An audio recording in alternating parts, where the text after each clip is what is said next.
मुगल साम्राज्य के भव्य महलों के भीतर बसे हरम की दुनिया बाहरी दुनिया से बिल्कुल अलग थी। जहां शाही परिवार की महिलाएं, दासियां, नौकरानियां और हजारों की संख्या में रखी गई बेगमें रहती थी। लेकिन ये महल जितना सुनहरा दिखता था, इसकी दीवारों के भीतर उतनी ही अनकही कहानियां दबी पड़ी थी। इच्छाओं का दमन, प्रेम की तड़प और सोने को तरसती शहजादियां। हरम में रहना किसी सपने जैसा लगता था। रेशमी पर्दे, सुगंधित इत्र, सोने चांदी की सजावट और आरामदायक जीवन। मगर हकीकत ये थी कि यहाँ की औरतें बंद पिंजरे में कैद परियों की तरह थी, जो बाहर की दुनिया को सिर्फ महल की जालीदार खिड़कियों से देख सकती थी। हरम में रहने वाली औरतें सिर्फ बादशाह की इच्छाओं को पूरा करने के लिए रखी जाती थी। जो बेगम या रखेल बादशाह की पसंद बन जाती, वही सबसे शक्तिशाली होती।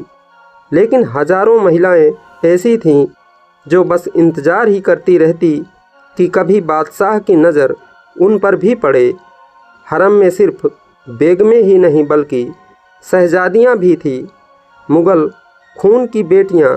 उन्हें ये सिखाया जाता कि वे राजकुमारों या सुल्तानों से शादी करके राजनीतिक गठजोड़ बनाएगी, मगर उनकी अपनी कोई मर्जी नहीं होती थी। कई शहजादियां तो सारी उम्र महल में ही बिता देती, बिना किसी प्यार, बिना किसी जीवन साथी के। शहजादी गुलरुख भी उन्हीं में से एक थी। वो बादशाह की सबसे प्रिय बेटी थी, मगर उसकी तकदीर में सिर्फ अकेलापन लिखा था। महल में रहते हुए उसे किसी मर्द से प्रेम करने की आज़ादी नहीं थी। उसकी सहेलियां भी हरम में ही कैद थी, जहां वे दिन भर सोने चांदी से जड़े झूले पर बैठती, मगर रात होते ही उनकी तन्हाई और बढ़ जाती। हरम में रातों को अजीब सी हलचल होती थी। कोई नई बेगम बादशाह के कक्ष में जाने के लिए सजाई जाती, तो कोई पुरानी बेगम अपने अस्तित्व को बचाने के लिए आंसू बहाती।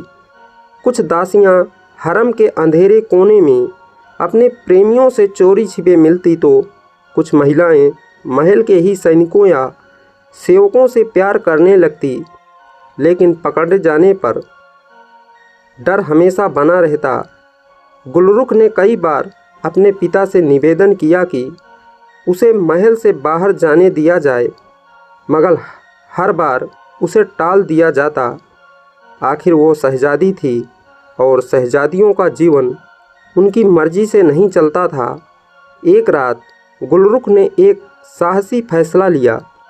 उसने हरम के गुप्त दरवाजे से बाहर निकलने की योजना बनाई। उसकी मदद एक युवा नौकर अली ने की, जो खुद भी इस कैद से आज़ाद होना चाहता था। वे दोनों महल से भाग निकले, लेकिन भाग्य ने उनका साथ नहीं दिया।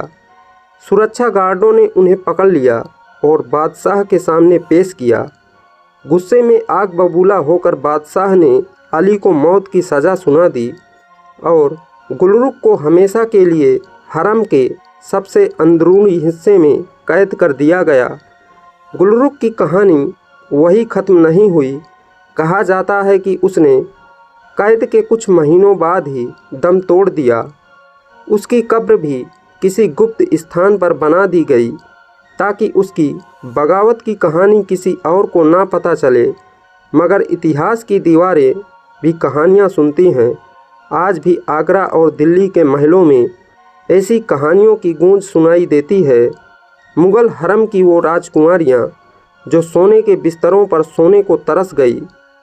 मुगल हरम सिर्फ ऐशो आराम का प्रतीक नहीं था, बल्कि यह उन महिलाओं की इच्छाओं की कब्रगाह थी, जिन्हें अपने जीवन पर कोई अधिकार नहीं था। ये कहानी हमें याद दिलाती है कि प्रेम, स्वतंत्रता और आत्मसम्मान किसी भी सोने चांदी से ज़्यादा कीमती होते हैं।